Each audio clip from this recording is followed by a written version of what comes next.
All right, awesome. Well, hello, everybody, and welcome to another 5 o'clock fun call with the National Federation of the Blind of Colorado. We are excited to bring these calls to you. If you are not a member of the National Federation of the Blind, that is just fine, but we would love for you to become a member, and so I'd love to be the first or second or third person to have invited you to become a member. And if you're interested, you can email us assistance@nfbco.org. We have lots of exciting workshops coming up the rest of this week. Tomorrow is Workout Wednesday. We're going to be doing a chair yoga workout together. On Thursday, we're going to learn how to make masks that are no-sew masks. And then on Friday, we're going to have a Philosophy Friday where we're going to discuss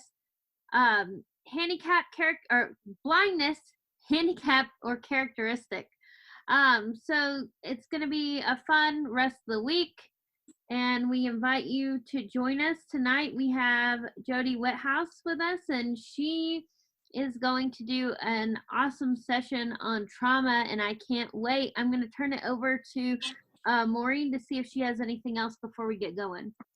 Just another reminder that we have our COVID-19 hotline, 303-778-1130, and it's at extension 219. Also, feel free to leave a message on that if you want to be a member of the National Federation of the Blind. And people have left messages requesting to become a member, so that's really exciting, and we were able to plug them in with local chapters, so please keep that in mind. And we also, like Jessica said, have assistance at NFBCO.org. Thank you for joining us again for another great session, and thanks, everybody.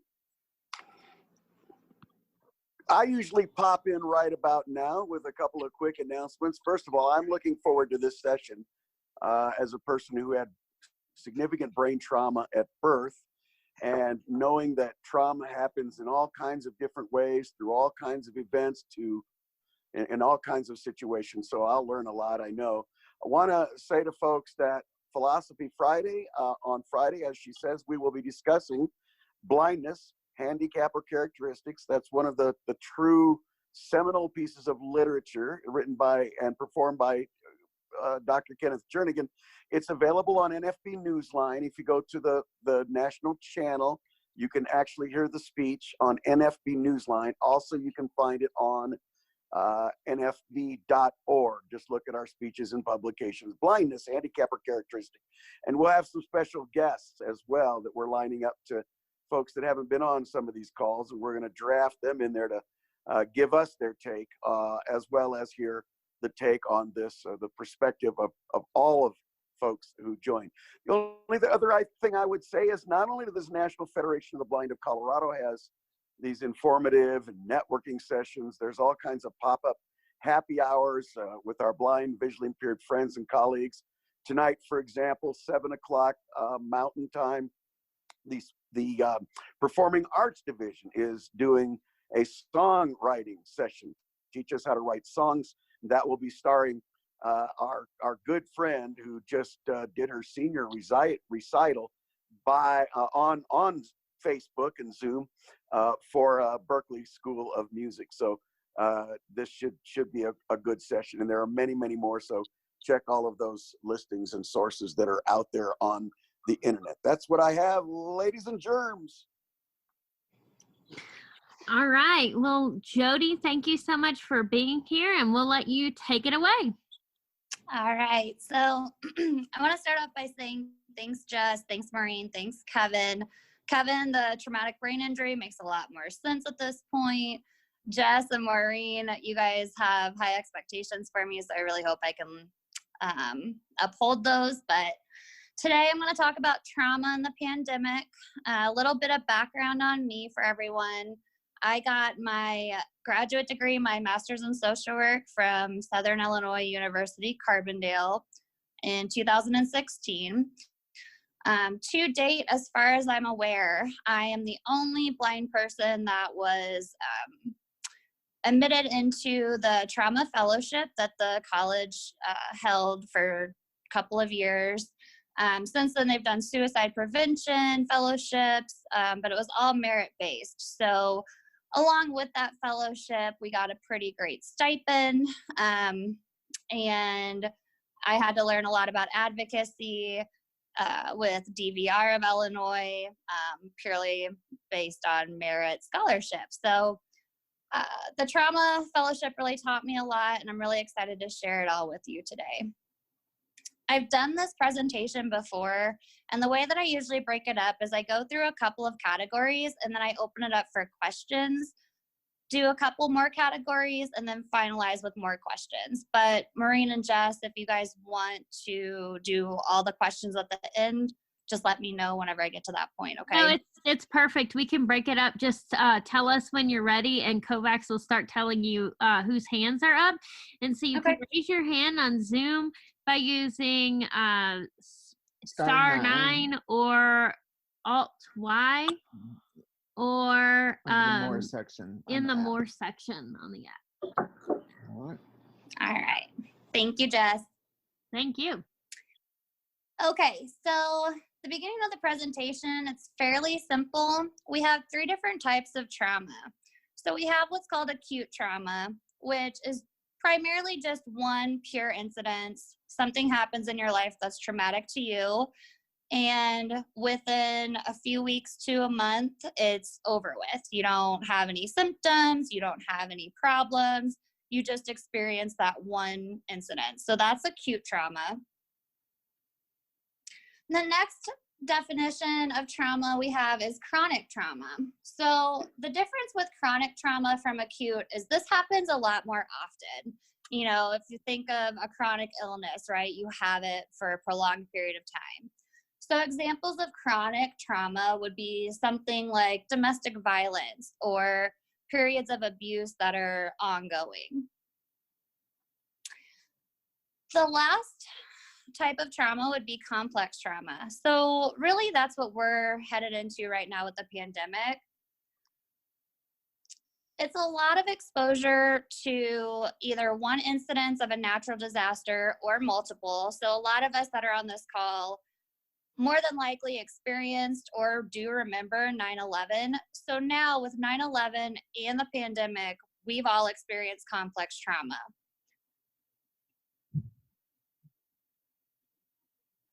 So this is going to come up a little bit later in the presentation too, but you know, a lot of us hear that we're a vulnerable population as being part of the blind community. And so just a reminder for vulnerable populations, we're a lot more likely to be emotionally harmed or attacked. Now, again, we'll get into that later because I have some different feelings about that. Okay, so the main thing to know with trauma that we found with research, it affects the brain, right? So we have all different signs and symptoms in people. It can be projected in a different way between myself and you. However, if someone was to take a scan of our brain, the brain pathways show a significant change once trauma has been introduced to our bodies.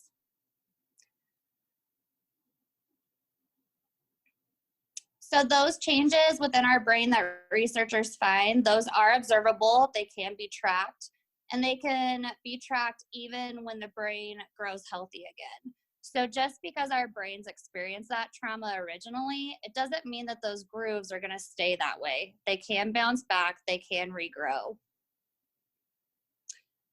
So something that's really unique about trauma and the way that it shows up in people. So again, there's different ways, right? It can be very brief in people. So you might experience, again, that acute trauma where you're only going to experience it for a couple of weeks at a time, maybe a month, and have no other symptoms. The other option is it could be prolonged, right? So if you experience prolonged trauma, that's going to be anything after 6 to 8 weeks. You're still showing signs and symptoms. We're going to go over those signs and symptoms too here soon. But definitely you're still going to be showing those reactions to the trauma. So those are those signs that we really have to look out for 6 to 8 weeks after that trauma. So they can also be very immediate responses when it comes to trauma for some people. So I know, for instance, I'll self-disclose a little bit, when Denver went on shelter in place. We knew it was coming, right? But I took a break from work that day. I sat in front of the TV and I watched the mayor come on for Denver. And he said, you know, we're putting shelter in place. And I lost it. I started crying. I was shaken. I didn't like to hear that. I knew it was coming, but just hearing it, something struck in me that it was like, ugh, like this is not ideal. You know, I'm scared. That reaction went off. My significant other had a more prolonged and a more extended response. So, for instance, with that situation, I had my immediate response. His extended response was, I'd say, a good week later. No crying or anything of that nature, but definitely that this is serious. And, you know, it kind of hit him a little bit harder. But that's that difference, right? There's the immediate response and then the extended response. So it's kind of like, you know, medicine, right? You can take medicine and sometimes it's an instant release. And then there's also medicine that's a prolonged extended release. So it's kind of how trauma works too, which is really unique. So majority are going to have that response of the more immediate, the more intense reaction. It seems brief, but again, trauma is not easy, right? It's very complicated. So along with those responses, it can come and go, ebb and flow. It's an on-off switch, right? So one day you might be fine, the next day, a complete disaster. And that's a normal response to traumatic stress. Okay, so here's those signs and symptoms we need to watch out for. And these are the more mild cases, right? We're not talking PTSD. That's going to come up here in a little bit. We're talking more just minor stress from trauma. So some signs to look out for is definitely feeling anxious, sadness, you have trouble sleeping, you're continually thinking about what's happening. So if you lay down at night and you cannot turn it off and you're just thinking, oh my gosh, what if, you know, COVID-19. And of course we are hearing it and seeing it everywhere in media, right? So if you have those continual thoughts, it's something to very much so be aware of and notice in yourself, because that is a sign of traumatic stress. So only if those responses continue to grow worse, they're prolonged, you're having them more often than not, past 6 weeks, you should probably think about going to see someone who is professional, who is certified, and who is a mental health specialist. If you can find someone that focuses on trauma, even better. They can really help narrow down what you're really feeling and how to cope with it and how to express yourself.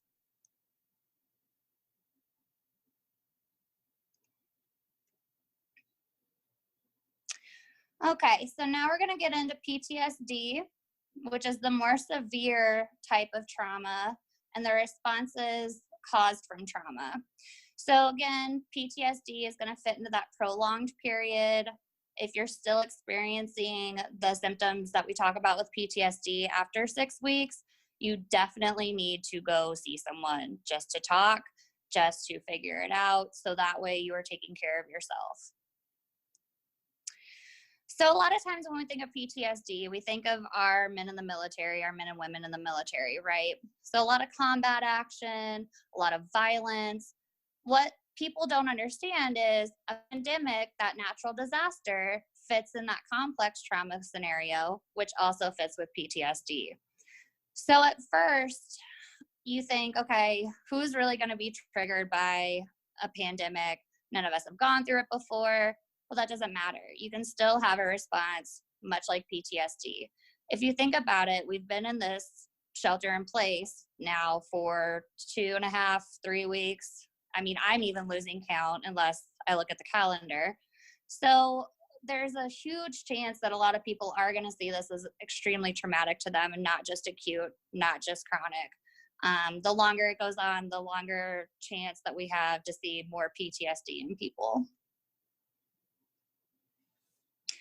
So going back to the brain just a little bit here, there's 3 really interesting parts of the brain that deal with trauma. And the way that they deal with trauma is even more interesting. So everybody has an alarm system in their brain. We're born with it. It's just there. We can't take it away. And really what that alarm system does is help alert us to fear around us. So when someone has PTSD, that alarm system in their brain is overly sensitive. So the smallest things, such as a car backfiring, to someone that had been in combat, right? They hear that sound, their brain kicks on that alarm system and immediately thinks something's wrong. I need to protect myself. So this part of the brain is called the amygdala. It controls your memory, your fear, and the thinking processes in your brain. So when that triggers, that alarm system goes off, more than likely you're not going to be thinking clearly. Your memory is not going to be as sharp. If something traumatic happens to you, so we'll say the pandemic, right? Maybe years from now, we might be off on our memory. We might be off on our thinking process. More so now, our thinking process, that situation, our amygdalas are probably going off now. So again, going back to, I can't remember if we started this 2.5 or 3 weeks ago. Am I suffering from trauma? Probably some trauma stress from it all, yes. Maybe in a year or 2, when I'm not in it anymore, I might have zero memory of it. That would be a sign of PTSD that's very prolonged, out of the norm, something that needs to be readdressed.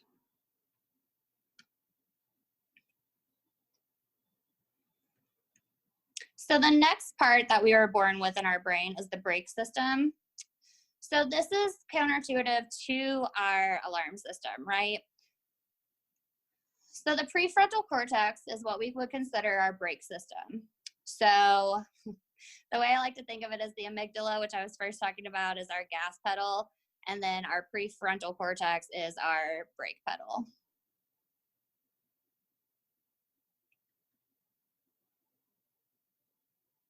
So this prefrontal cortex, what we mean by putting on the brakes is when your amygdala goes off that you have a fear sensation happening, the brake system halts your amygdala and says, no, it's not a real fear. You just panicked for a second. You're fine. But when you have PTSD, your amygdala is overstimulated and your brake system, your prefrontal cortex, is understimulated. So it creates this tornado and whirlwind, right? Very much so a cluster. So when one's overreacting and the other is underreacting, your brain doesn't know what exactly to think. All of its natural reactions have been thrown off. So without these 2 parts of the brain working properly, your emotional responses are completely off.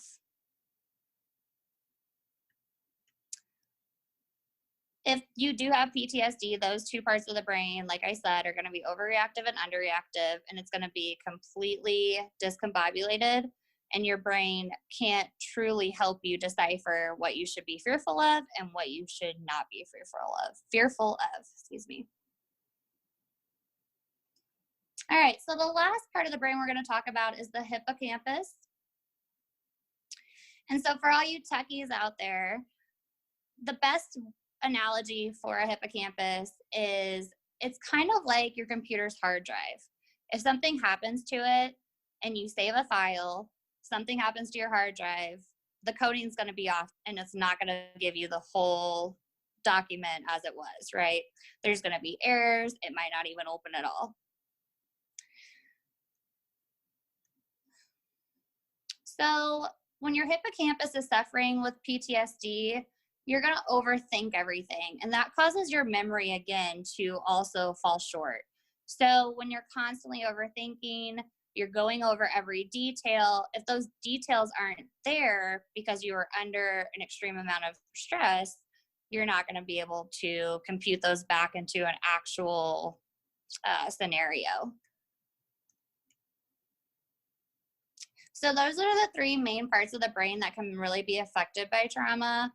Again, you're gonna have all of these offset emotions happening, and you're just not gonna feel the same. And a lot of times with PTSD, people around you are also gonna notice that. So, Jess and Maureen, this is where I open up my first round of questions. So if anyone wants to ask any questions right now, it'd be a good time. All right. On the phone, it's *9 to raise your hand. On the app, it's under the More section. And if you're using a Windows computer with JAWS, I think it's Alt-Y. Thanks, Kevin. Of course. All right. We've got phone number 1792, ending in 1792. I am Hello. 1792. All right. I am Wanda Sloan. I am from the Miami Valley chapter in Dayton, Ohio. And I heard everything that you said. Emotional trauma, would that be considered domestic abuse or violence of some sort? Hi, Wanda. Thanks for your question. So emotional abuse could definitely fall into that chronic, especially if it's been happening over time. A lot of times we do see emotional trauma go along with domestic violence just because of the tactics that are used. So they are two different things, but they definitely go together. Yes. Okay. Thank you. You answered my question. Thank you. All right. We've got Ishav,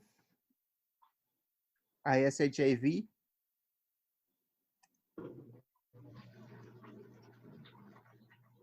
Hello.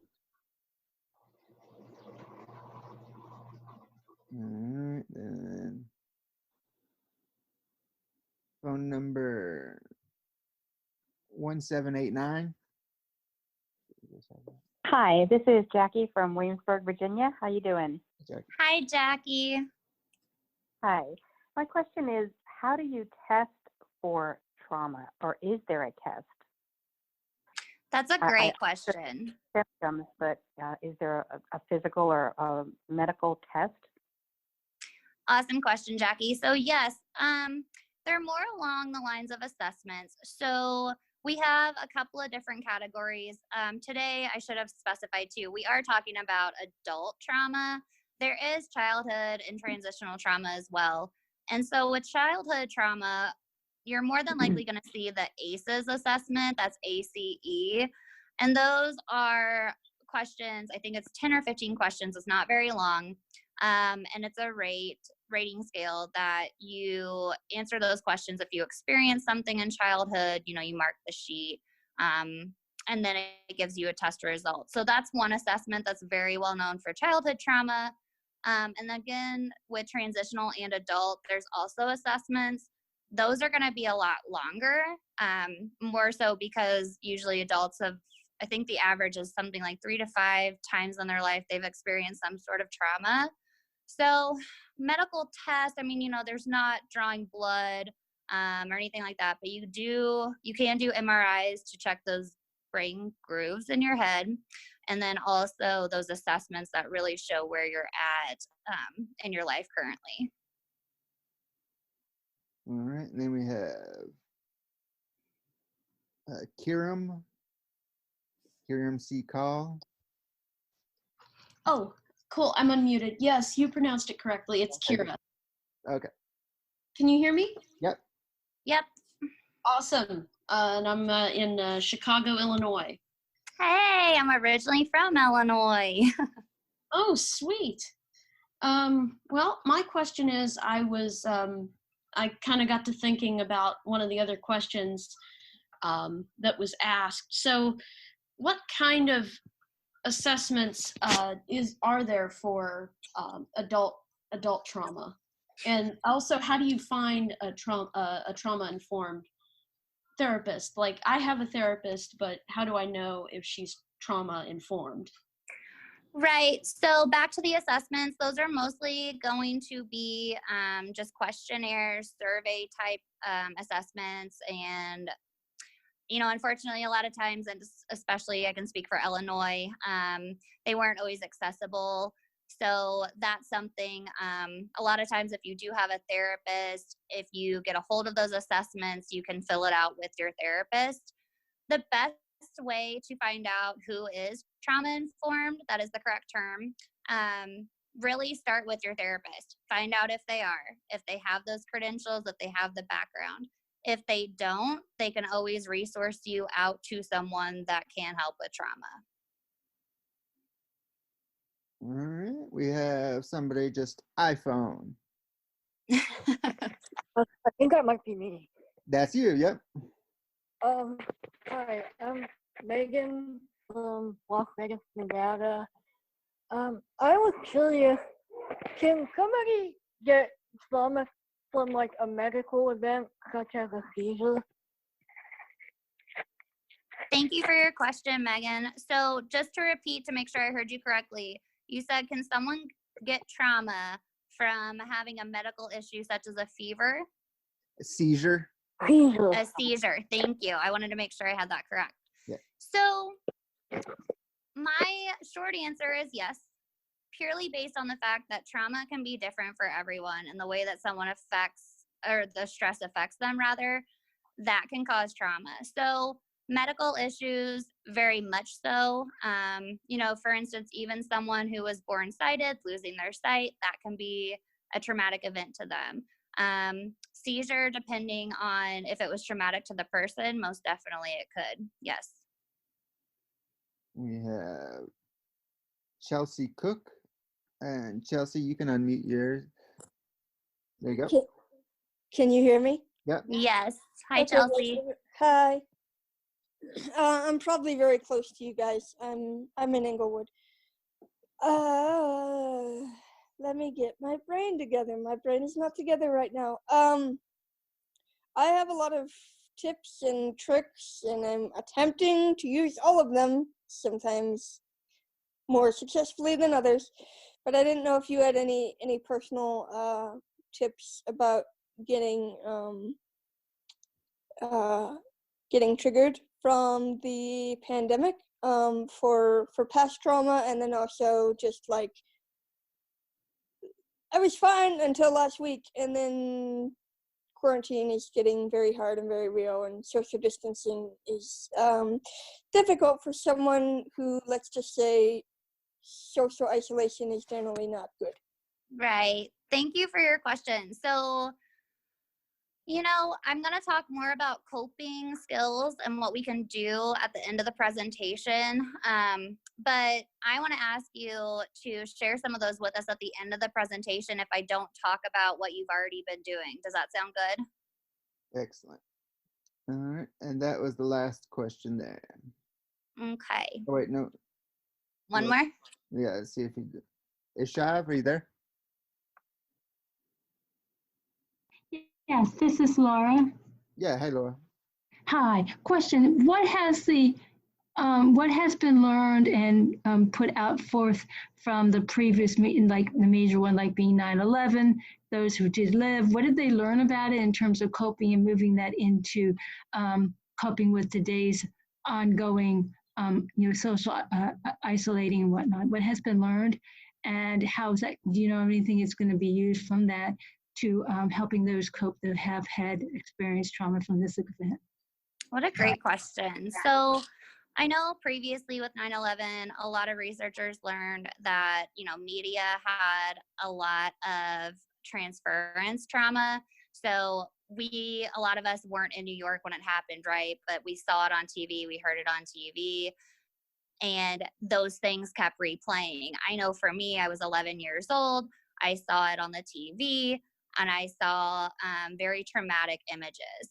So to this day, I think they really scale back, even though we all know it's very important to put those numbers out for COVID-19, right? And we're all watching those numbers rise. That's going to be something that they're going to watch more so because of that imagery. And they know now a lot more about trauma than they did back in 2011 and 2012. So I think they've really watched for that. Hang on one second, everyone. I'm so sorry. We had a knock at the door.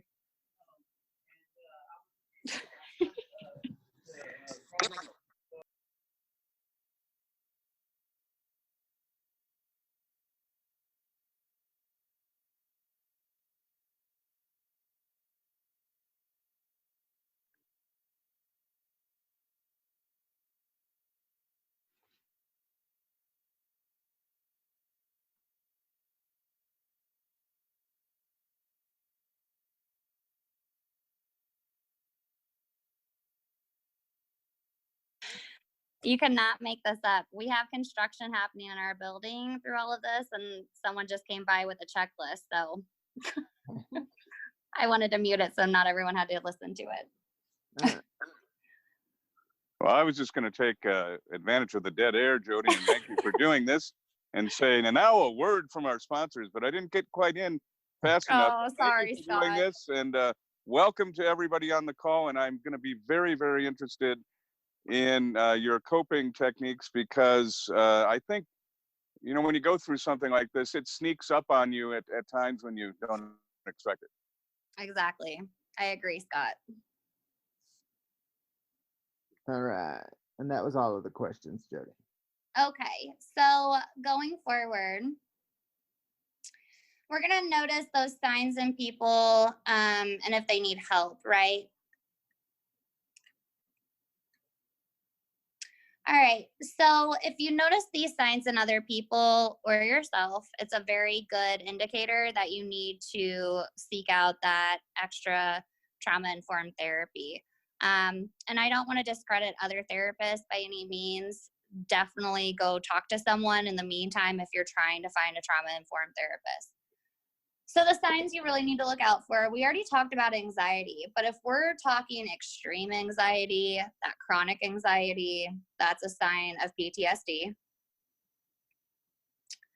If you have extreme amounts of fear, if you think that alarm system in your head is not stopping and you think something's wrong and you're fearful more so than not, definitely go talk to someone. Extreme bouts of sadness or depression, also another sign of PTSD. Again, that needs to be at least over 6 weeks, and there needs to be that identifying cause. A lot of us suffer from depression or anxiety, just generalized anxiety, general depression, and that is possibly due to other trauma, but right now it's also something that a lot of people are feeling for the first time. So really recognizing those signs is very important. A really good indicator that everything is going off, the alarm system, your brake system is not working, you're going to be crying an extreme amount of your day. So if you are crying for no reason, you can't stop it. Also another sign that there's something severely wrong. It could be PTSD. If you can't think clearly, there's also, again, a lot of stuff going on in your brain when the stress of trauma is involved. But if you can't think clearly, again, another sign of PTSD. So here's what we like to refer to as triggers. We've already talked about it a little bit with the questions, right? Like you feel triggered by certain things. It could be from past trauma. It could just be from the pandemic.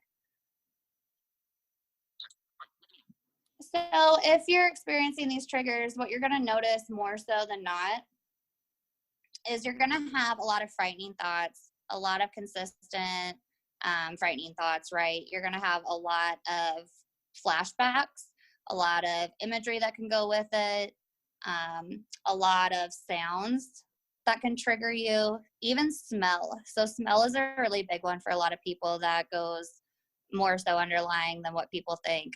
Smells can trigger people just as often as, you know, those imageries, those sounds, and those frightening thoughts. So a really big sign, I'm kind of back and forth on this one, only because we have been cooped up so long. A lot of people that suffer from PTSD have extreme bouts and extreme signs of resentfulness and irritability. Do note that since we have been cooped up, some people are going to show resentfulness, some are going to show irritability just because of that cabin fever situation, right? So it's not necessarily PTSD, but if it is prolonged, it's going on for a long time, you're constantly irritable, you notice someone else is constantly irritable, there might be something more happening. So this is a section that I revisited when I did this because I wanted it to be up to date, and I actually learned something with this presentation. So we all know that there's crisis hotlines out there. We like to call them crisis lifelines now. And so if you notice someone is a harm to themselves or a harm, if you're a harm to yourself or they're a harm to someone else, you can call the suicide prevention lifeline. And that number is 1-800-273-TALK. So again, it's 1-800-273-TALK. You can also text the crisis lifeline, and all you have to say on the text is hello, and that number is 741-741. Again, you can text hello to 741-741. So here's the tidbit that I learned, and I don't know why I'm so excited.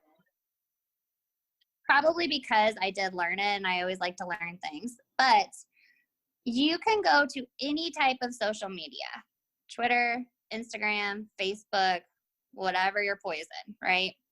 And they actually have the support area. And I always thought support, okay, like technical support, you know, maybe if someone is harassing you, report it, that type of support, right? Well, since the pandemic and these major life crises have happened, they actually added in a support section where you can, again, identify if you see someone who is threatening to harm themselves or harm others, and if you're worried about them. So again, if you want to go and report someone, if you think they are truly at odds of harming themselves or others, that's in any support section of any type of social media.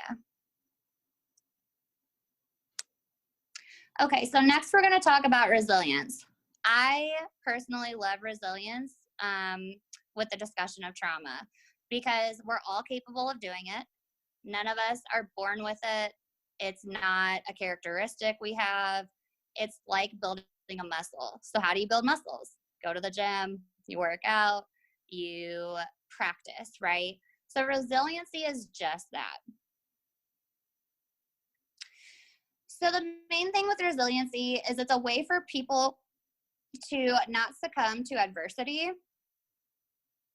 And it's a normal response to adversity, right?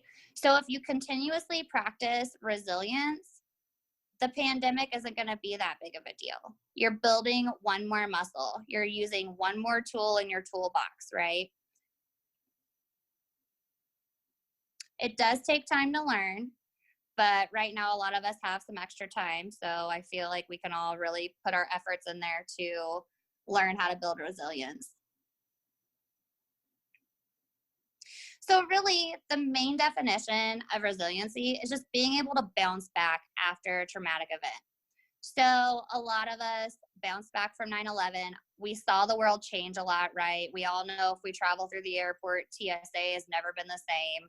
We know that there's a lot more security with national monuments. You know, for instance, I was at the Arch in St. Louis over the summer. A lot of security, you know. So the world changed. I think truly the world will change after this pandemic. Do I know how? Of course not. I think everyone's in the unknown. However, we're all going to bounce back from it if we practice resiliency and we practice building that muscle within us. So resiliency is a pattern of thoughts and behaviors that we can all learn. Along with those thoughts and behaviors, we can add actions, and that's what really builds resiliency. So there's 4 core components to building this resiliency. The first one is very ironic for our situation. So I've had to adapt it a little bit, right? Even when we all talked about trauma originally, pandemic's not, you know, our number one. So the first core component is, in fact, do not isolate yourself. So right now, we all know we're in shelter in place and things like that. Most of us are. But right now, I want to say congratulations to all of you, because being on the call tonight, you're not isolating. You're, in fact, hopefully learning something on this call. You're here, you're engaging with others, so you're not truly isolating, which is great. If you do notice yourself isolating, not talking to friends or family as much, not talking to your support system, notice that in yourself. Reach out, try a little bit harder each day. So, if there is someone that you've been thinking about texting, but you haven't texted, just shoot them a text saying hi. Do something to help build that resiliency, because it's really going to help you with the end of the pandemic. So the second core component is wellness, taking care of your body, right? So we have our calls every week that involve some fitness aspects and self-care. So self-care is such a buzzword nowadays, but it is a legitimate practice to helping build that resiliency. Whatever that looks like in you, right? And we're going to go over coping strategies pretty soon, but do some self-care, just a little bit each day. Do something. You don't have to necessarily move your body a ton. If it's more of your mind that day, do some mindfulness practices, meditation. But if your body's telling you to move, then move. Do something that's more active. So number 3 of the core components is a lot more focused on the mind and its healthiness. So since our brains are being triggered by the trauma stress, we need to focus on calming down at night before we go to bed, calming down during the day if we're worried or thinking about the pandemic too much. Definitely focus on your meditation, your mindfulness. If you don't know how to do those things, there's apps out there. There's YouTube videos. There's all sorts of different ways. And meditation looks different for everyone. You don't necessarily have to follow the yogi stance of sitting on your mat with your legs crossed and in your Zen mode, right? It works for a lot of us, and that's fine. But if it doesn't work for you, do something else. Even take a nap. Let your mind rest. John F. Kennedy took naps after lunch every single day that he was the president. And he thought that it made him a lot more mindful, and he could think a lot more clear. So I think he was a pretty good president myself. So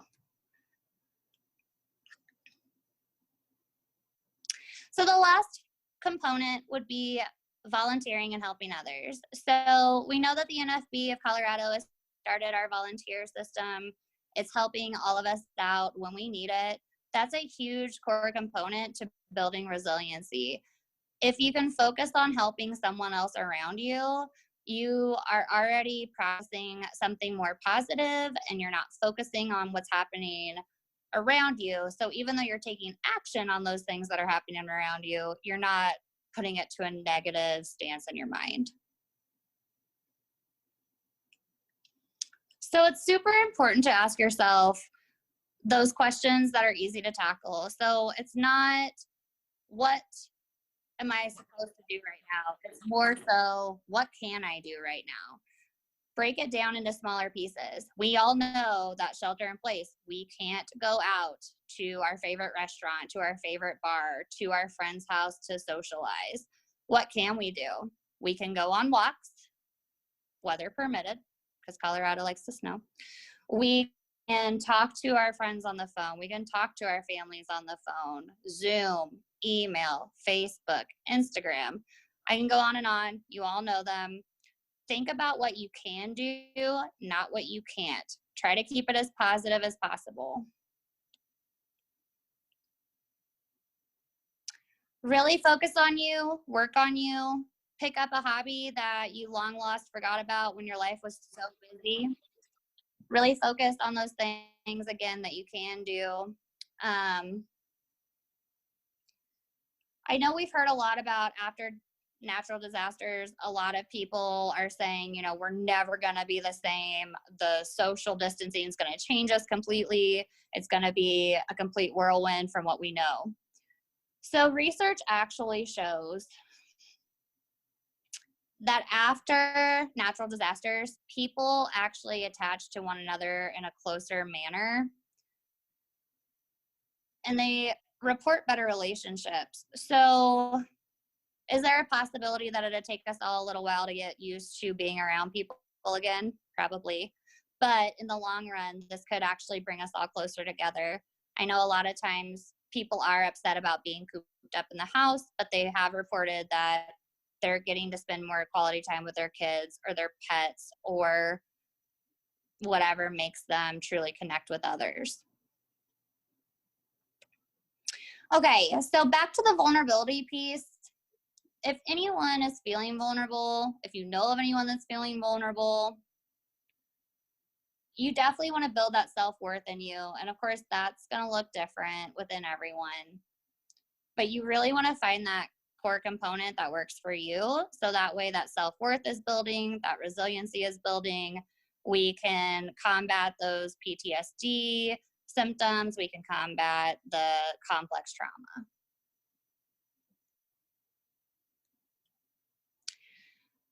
Okay, so we're on to some coping mechanisms. So this is the last section, so y'all almost made it the whole way, so we're almost done. Coping mechanisms. So the number one is avoiding copious amounts of alcohol or drugs.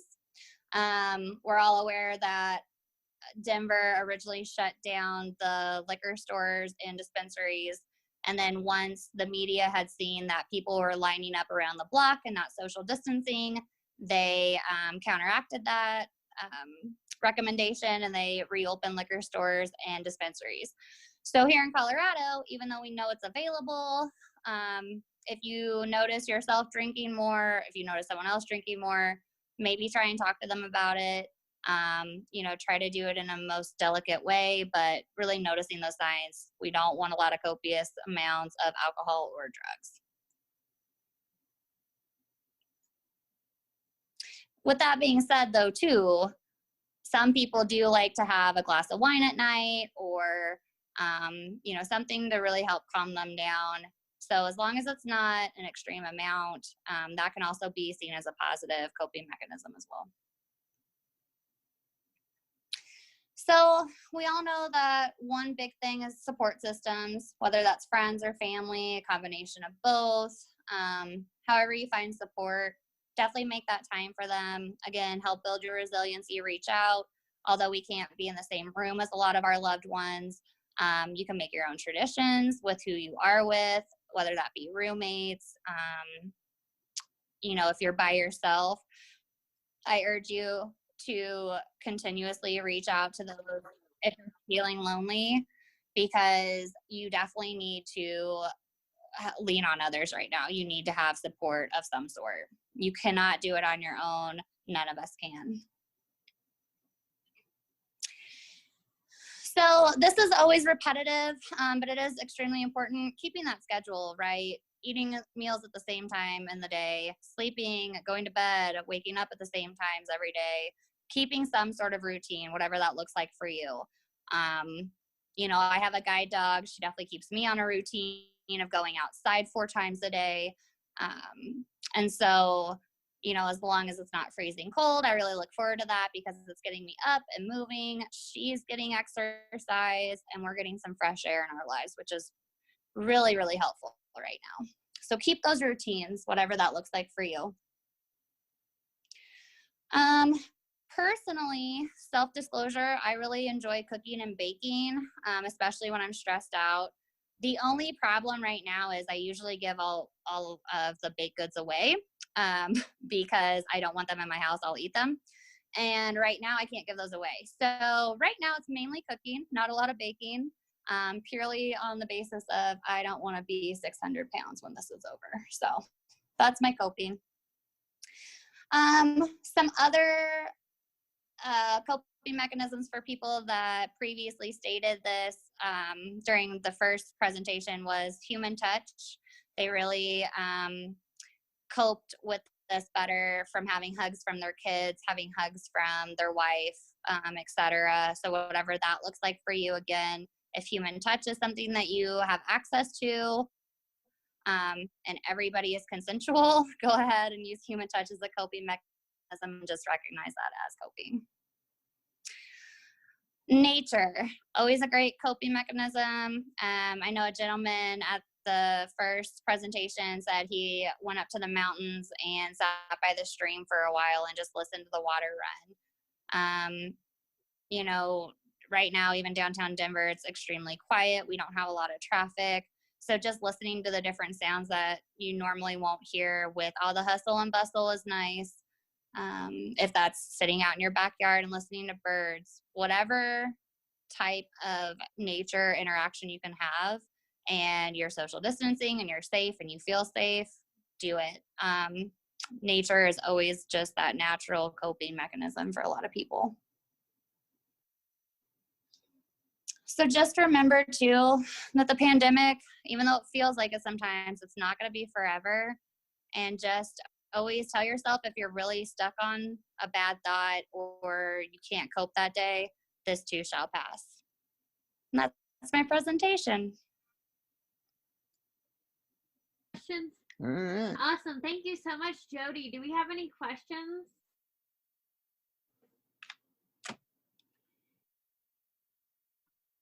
Phone number 1792. Yeah, I spoke a little earlier from Dayton, Ohio.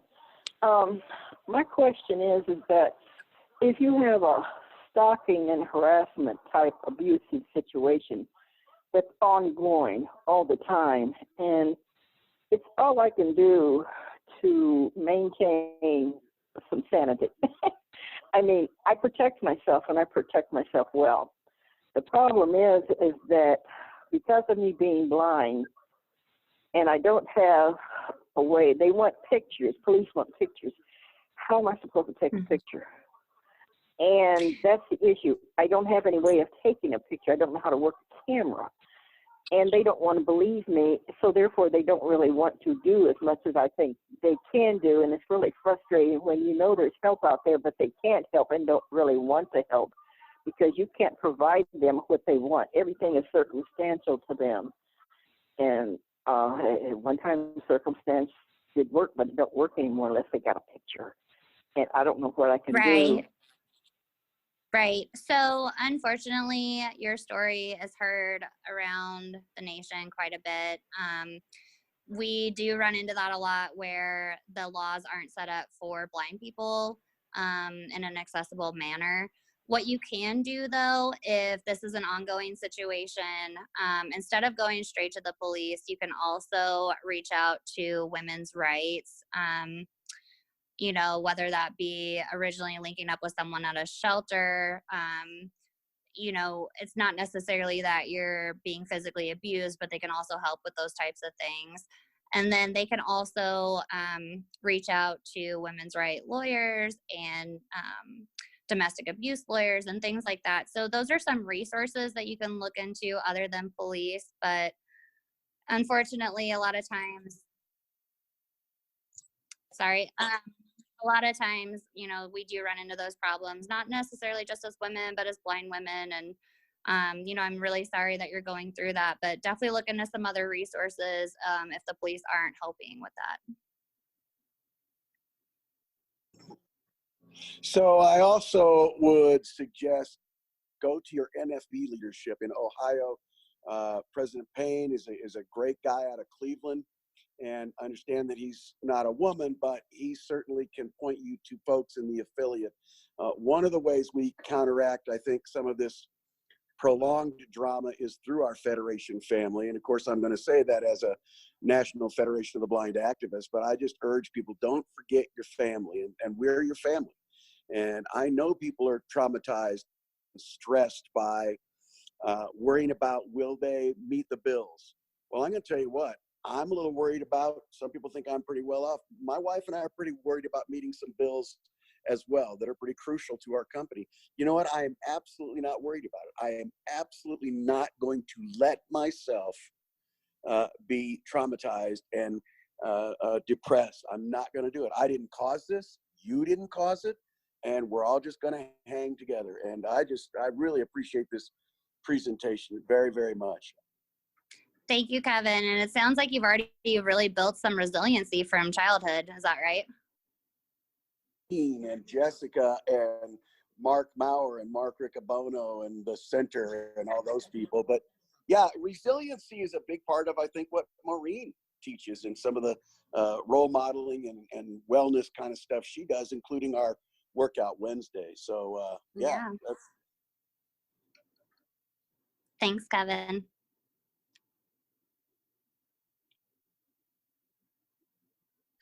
Hi. Yes. How is everyone? Good. Good. Who am I talking to? Zach Kriaco-Dreiser, CCB graduate, CCB summer student. Awesome. What's your question? So I was wondering, and I think other people have kind of followed in my footsteps, but is there, I guess there could be legal repercussions of saying, or maybe not saying, but recording things audibly when video isn't available.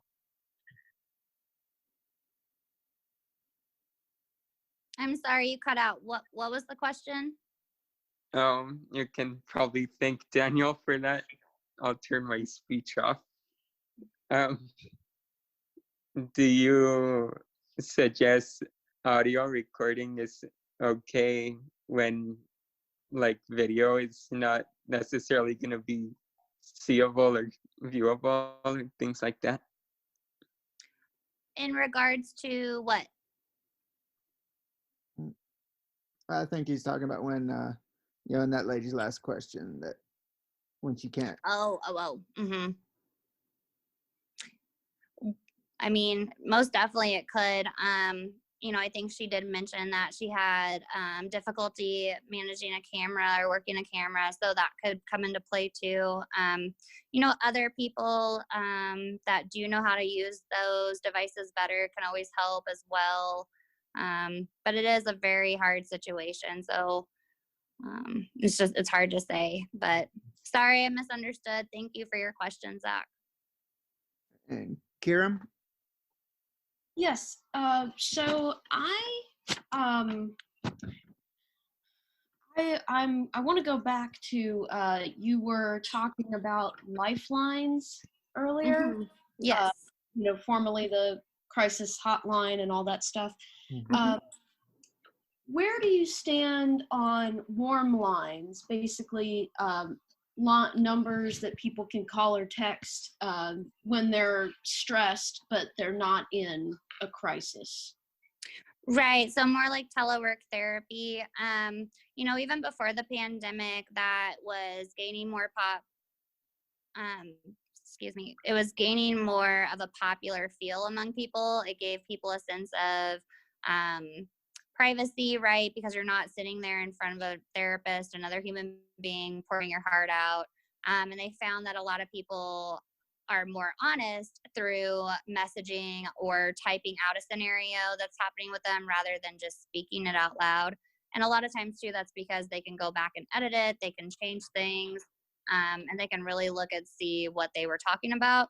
So even though that was becoming more popular before the pandemic, I know a lot of my friends who are counselors and who are therapists, they're all teleworking right now. So really that's a main choice, especially for those of us who want to social distance. So it's going to continue to grow, I believe, after this even. Warm lines, I think they are super beneficial as well, because you're right, not everyone's suicidal. Some people just need someone to talk to. If we weren't in the pandemic, I would really urge you to have that face-to-face with someone, be in a room with your therapist, and maybe write something down before you go rather than just immediately going to a more social platform and telework type of therapy. Again, that's my preference, but I just think you're going to get a lot more from it because they can read your body language, they can see the pain that you're truly in and really decipher what to say to you in that moment. So, great question. Yep. Marianne. Hi, thanks for a great presentation. I certainly enjoyed it, and I was thinking a lot about things because I was in New York for 9/11. So there certainly are still some things that will trigger me. at least to think about it and be cautious about it, like low flying planes and things like that. But I was going to ask you, are you familiar with the Center for Trauma and Resilience in Denver? Only vaguely. So I moved out here just a year ago, a year and a half ago now. So I'm fairly new. I knew little tidbits about it, but thank you for bringing that up. That's a very good resource out here in Denver. Well, and the reason I bring it up is because I am working with some folks from there, as well as Chelsea Cook is doing some of the same work that I am. One of the things that we do is wellness and resilience story circles, and we work on community wellness in groups together, and it's certainly all voluntary and such like that. And we are hosting one, not this coming Saturday, but the Saturday after, as a peer-to-peer wellness and support, dealing with issues surrounding COVID-19 and wellness. And we believe in working physical, spiritual, emotional wellness kind of things together. And if you've not heard of such a thing, I would love to connect with you afterwards and share you an invite to the Story Circle, as well as anyone else who thinks that they would enjoy something like that. Very cool. Thanks, Marianne. All right, we've got Kat Hanks. Oh, hello. Sorry, I didn't know I was unmuted, guys. I didn't do it myself. Can you hear me? Yep. Yes. Okay, sorry about that. I don't know what happened there. I didn't do it though. I had a question. Do you think the nature space thing would be good? Because I have the app and I'm trying to stay inside as much as possible since I'm a little bit more high risk with some underlying health stuff. And that's what my question is. Thanks. Thanks, Kat. So I'd say definitely if it works for you, use it. You know, I know some people that can get away with blasting YouTube in the morning to their favorite song just to get a release. So if nature space is working for you, definitely. Mm-hmm. And iPhone. Hi. I'm sorry, this is my first Zoom meeting. Yeah. I was wondering, what would you recommend for somebody that's struggling with self-worth? Kevin, struggling with what? Struggling with what? I didn't hear. My name's Megan, Vegas, Nevada, and I was wondering, what would you recommend for somebody that's struggling with self-worth? I get all of it up until the end. Struggling with what, Megan? Self-worth. Self-worth. Self-worth. Okay. Yeah. So self-worth is extremely hard. A lot of us struggle with it. Again, it's going to be finding whatever makes you feel worthy, right? So if that's helping in any way to volunteer, helping to listen to someone that is struggling themselves, right? Just something that's going to make you feel really good. A lot of times they say if you do have an animal, just taking care of that animal, taking care of something else really helps build your self-worth. So there's different ways. You know, I learned about different coping mechanisms and such that we talked about tonight. You can always Google them. I know that's so generic, but Googling self-worth tactics, techniques, all those different things, a lot of things will pop up for you if any of those that I listed don't help, okay? All right, those are all the hands. Oh wait, Tawny's got one. Tawny, you can unmute yourself. It's not, there you go. Hey, yeah, I'm Tawny from California, and I love all your coping strategies. I think I've used all of them. One thing I wanted to add was I really like to use journaling too. Yes. To kind of get those negative thoughts out of my head and onto paper, and then kind of like a meditation technique of where then I try to think of a more balanced thought to kind of go along with the negative thought. And I usually like, it helps to find, I find real comfort in a higher power. So I try to find scriptures then that kind of go along, counteract that negative feeling. So to find something positive that I can then focus on that day, of have a little saying or scripture in my mind to think about. And it's nice that it's from a scripture, because then I feel like I have a higher power, that's something outside of myself that's helping. And I think to go along with the last color too, it like really helps to build that self-worth, to know that, to look at that bigger picture that we're a part of. Thanks, Tawny. Yeah, I agree with, definitely, I like the idea of journaling and sitting down in that counteractive part. I really enjoy that, what you just shared. Maybe the more negative thought, that's a real thought you're having, but coming out with something more positive to kind of counteract it. That's awesome. And then, for those of you who are spiritual, definitely, if you want to download a Bible app or any type of spiritual app, those are available as well. That's something to turn to, and it can definitely be a coping mechanism. So it's really good. Thanks, Tawny. All right, we've got Keith and Janet. Hi, I'm Janet from Georgia.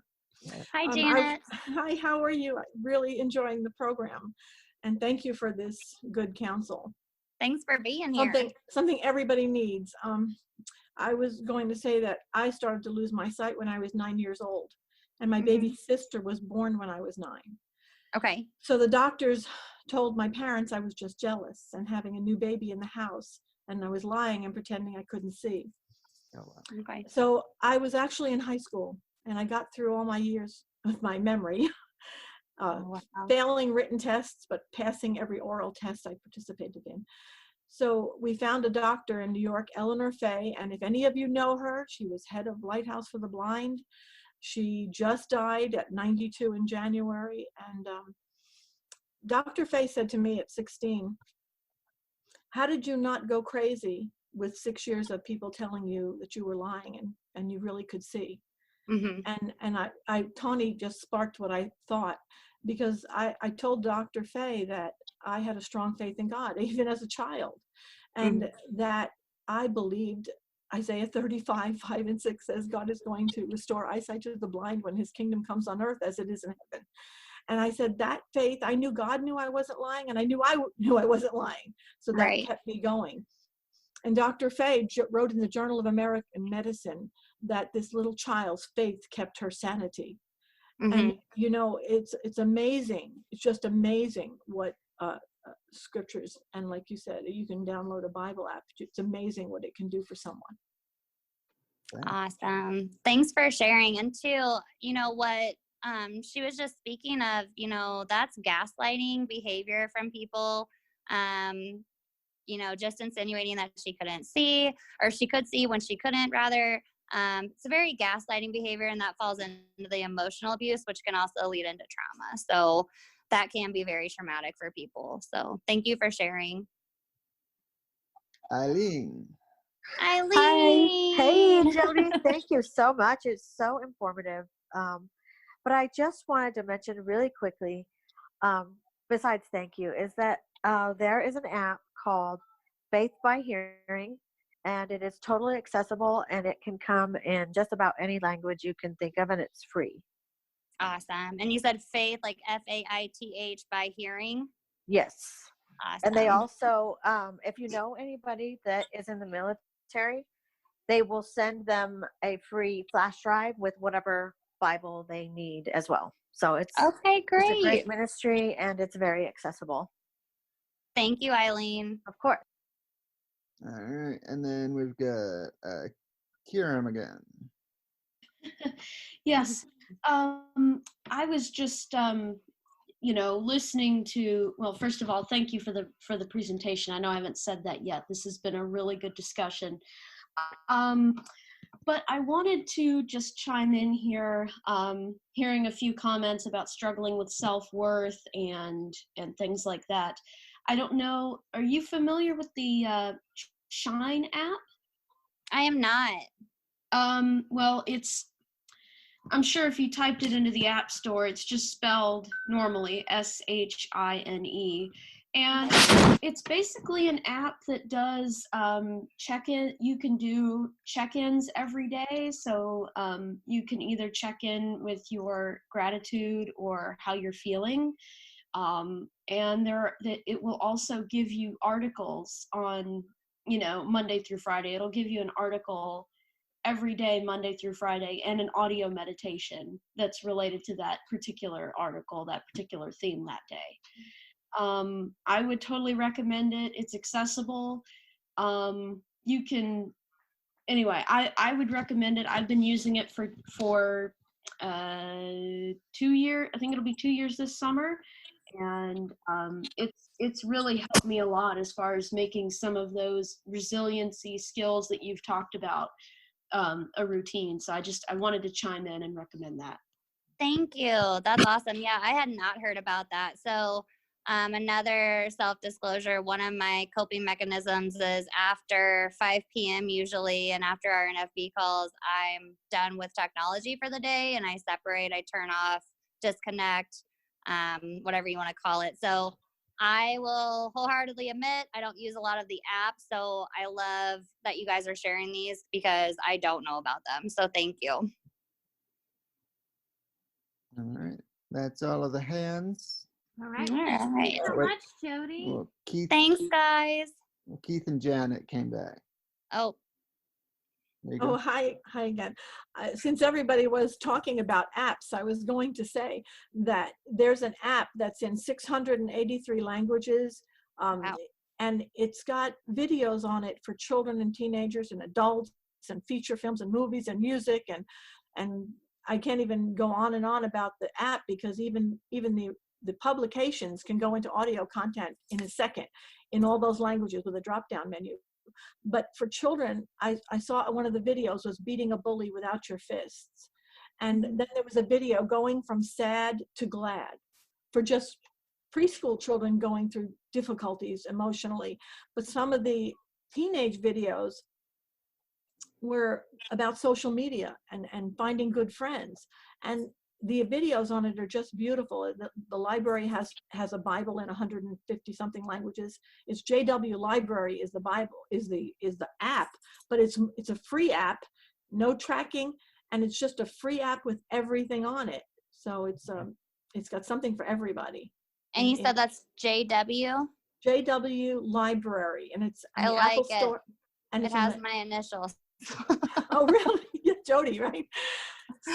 So it's just 683 languages are videos. A child in another country can be having emotional problems and yet see a beautiful video in their own language. Awesome. Thank you, Janet. All right. So JW Library. Mm-hmm. All right. And then we'll end up here on Mary Ann. All right. I was kind of hoping I would be the end of this thing because I wanted to share something. One of my coping mechanisms for this was actually to write. And I wrote a poem.